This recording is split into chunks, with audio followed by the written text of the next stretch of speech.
ये इंजेक्शन लगने के बाद कितनी देर के बाद होश आएगा? तकरीबन 3 घंटे बाद। और ये जख्म सीने में? सिर्फ 15 मिनट। फिर ये जख्म बगैर बेहोश के सियो,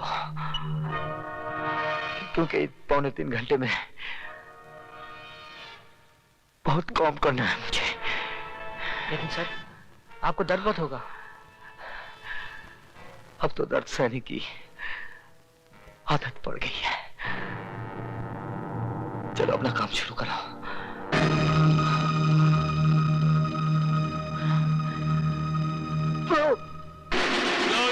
चोपर उसके पेट में ऐसा घुसाया कि उसकी सारी हथेलियां बाहर आ गई। समझ लो उसका काम तमाम। अब यहाँ क्या कर रहे हो? जाओ अपनी शादी की तैयारियां शुरू करो। 7 साल से तुम्हारी बक बक सुनकर मेरा भेजा पक गया है चिरंजी लाल। शराब की एक बोतल की खातिर तुम उस की तरह बन जाते हो जो हर रात अपने साथ सोने वाले को अपना खस्म समझती है। यही तो मुसीबत है। जब मामा चिरंजी सच बोलता है तो दुनिया उसको झूठ मानती है।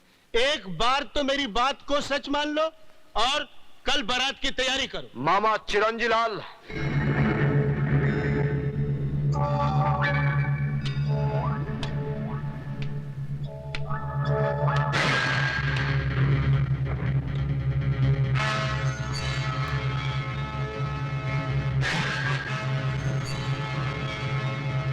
कल में बहुत वक्त है मामा चिरंजी लाल। मैं आज ही तुम दोनों की बारात निकालता हूं।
नहीं,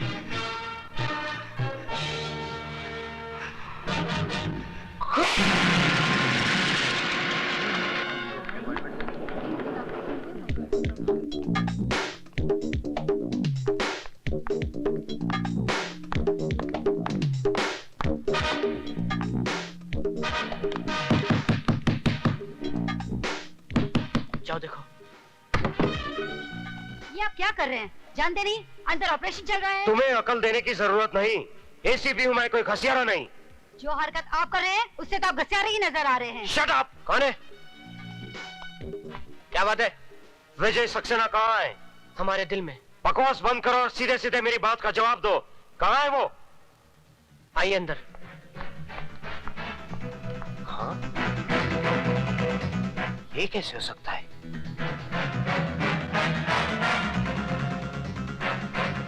वो हरामजादा हमारे एक एक आदमी को मारता जा रहा है और तुम होके। तो क्या करूं? गिरफ्तार करने के लिए सबूत चाहिए नटवरलाल जी। 7 साल जेल में रहने के बाद वो सारे दाव पेच सीख गया है। कल का मामूली प्रोफेसर आज शेर बन गया है। तो तुम क्या चाहते हो?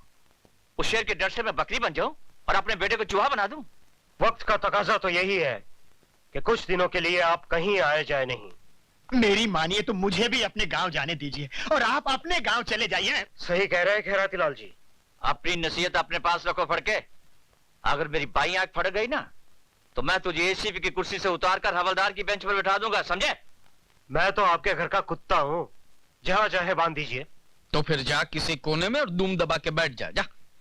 नटवरलाल जी, ये साला विजय सक्सेना वही चक्रव्यूह रचा रहा है जो हमने 7 साल पहले रचाया था, अंधे कानून का।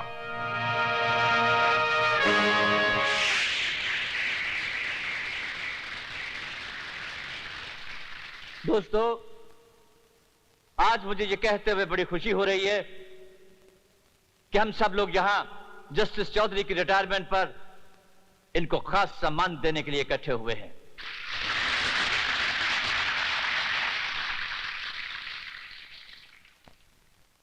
कहते हैं कि चांद में भी दाग होता है, लेकिन जस्टिस चौधरी की जिंदगी बिल्कुल बेदाग है। इंसान गलतियों का पुतला है, कभी ना कभी कहीं ना कहीं किसी न किसी मुकाम पर गलती कर देता है, लेकिन जस्टिस चौधरी एक ऐसी नायाब हस्ती है जिन्होंने आज तक कभी कोई गलती नहीं की। चाहे इनकी झोली को दौलत से भरने का लालच दिया गया हो, चाहे इन्हें या इनके बीवी बच्चों को मार डालने की धमकी दी गई हो, लेकिन ये हमेशा सच्चाई के रास्ते पर अड़े रहे। Give him a big hand ladies and gentleman.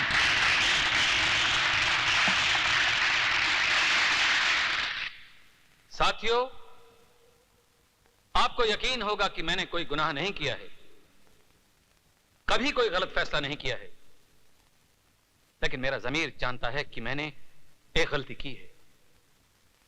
मैंने एक बेगुनाह को गुनाहगार ठहराया और एक गुनाहगार को छोड़ दिया। मैं जस्टिस चौधरी तमाम दुनिया के सामने अपने जुर्म का इकबाल करता हूं, इसलिए जज जो दूसरों को सजा सुनाता है खुद सजा का हकदार है। लेकिन आज अपने माथे पे लगे उस कलंक को, उस धब्बे को मैं मिटा दूंगा नटवर, तेरे बेटे काली के खून से। ये तुम क्या कर रहे हो? वही जो मुझे 7 साल पहले करना चाहिए था, इंसाफ। रुक जाइए जज साहब।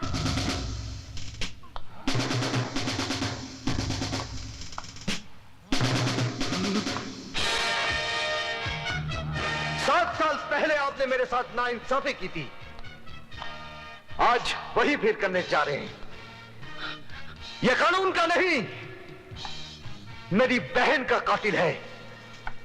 यह आपका नहीं, मेरा मुजरिम है, और इसे सजा देने का हक सिर्फ मेरा है।